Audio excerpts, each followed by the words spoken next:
Ito nga po, no, naranasan natin yung matitinding ulan ngayong araw na to. At lagi natin tandaan, hindi ho ordinaryo yung mga rainfall na bumagsak sa atin ngayon. Ano? Sabi ng Pag-asa, kung babasehan, kaysa sa mga previous na ulan. No? Talagang mataas yung millimeter niya sa araw na ito. No? At yun naman yung mga humihingi ng update tungkol dito sa may Masway area. Tumawag nga ho tayo kay Engineer Dituna at napag-alaman natin na dalawa kasi yung project na nag-implement ng project doon. Nakauna na yung si DPWH, yung nakikita yung box culvert doon sa may Tipoco, no? May malaking box culvert doon. Yung dito naman sa counterpart ng city, according to Engineer Dituna, is nais pa sana nung ibang officials natin na magkaroon ng public consultation kasi tatamaan din yung mga private property nila. So inaayos pa yon, no? Na malatagan ng mga box culvert. At pagkatapos, yung dito naman sa may Bangkaw-Bangkaw, natanong din natin, merong isang area dyan na talagang mababa siya kaysa doon sa ating drainage. Ang problema natin is it is a private property. So talagang mababa siya. Kailangan na ng pagtampak siguro, no, yung area na yon.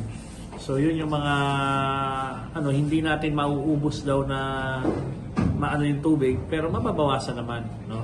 And hopefully talagang ang problema natin is huwag sanang umatake ng ganito kalakas na naman yung ulan. Yung iba namang mga problema, yung dito sa may Barangay Matahimik, particular yung isang bakery, na pag-alaman natin na talagang yung sabi ng engineering, ang isang problema is yung merong kinokontrol yung wastewater treatment facility natin.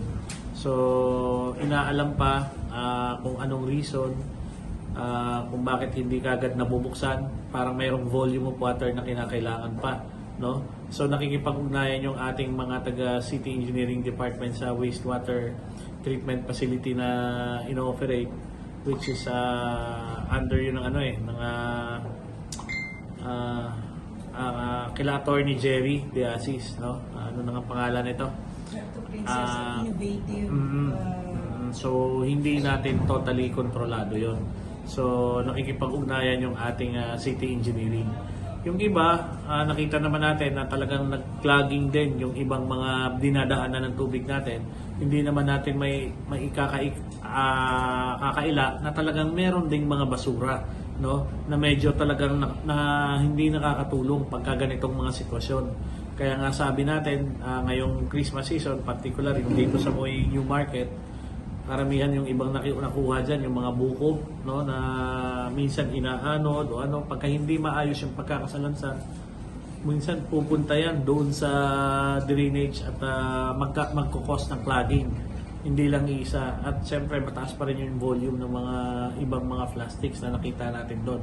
So, yun, no? Pilit na inaasikaso. Ang naman natin dito is nakamonitor naman yung ating mga taga-city maintenance team pagka kailangan talaga. At yung ating CDRM o City Disaster natin nakamonitor din pagka merong mga talagang hindi na mga pagbaha, siguro, lalo na ngayon, magagabi na naman dahil according to Pag-asa, maaaring maranasan na naman natin same ng naranasan natin na magdamag kagabi. So, na rin, paalala na rin natin sa mga kababayan natin na mag-ingat, lalo na yun sa mga mabababang area po. At sa tingin ninyo, hindi na ordinaryo yung pagtaas ng tubig, huwag na ho tayong magpaabot pa ng gabi. Kusa na ho tayong pumunta sa ating mga barangay evacuation centers nang sa ganon mailigtas natin yung ating mga sarili at yung ating mga pamilya. Open naman yung ating mga barangay evacuation centers kung sakali mang may problema rin sila. Nandiyan din naman nakaantabay yung ating mga taga City Disaster Risk Management Office natin. Alam mo, sa totoo lang, ganun talaga. No? Pero sabi ko nga, yung volume ng basura natin pagdating ng bare months, ang laki. So minsan yung iba nakakaligtaan na rin siguro ng mga kababayan natin, no? Basta na lang uumpok kung saan at hindi na monitor pagka umulan ng ganyan, tapad pa rin, tapos papupunta sa outfall, at ang outfall, babara siya, no? So tama ka, malaking bentahe sana talaga kung yan ay mababantayan din ng mga barangay.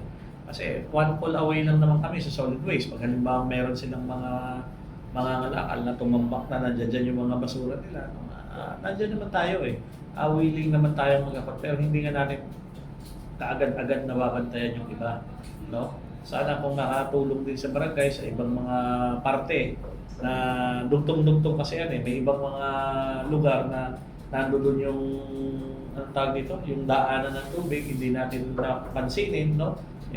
Minsan yung iba nababarahan na rin talaga. So, pagtulungan natin pare-parehas kasi yung ating maintenance team, always on the go naman yun eh. Basta dati nga, di ba, kung napapansin nyo, summer pa lang, bago pa lang magtag-ulan, kinakalkal na natin yung mga kanal na yan.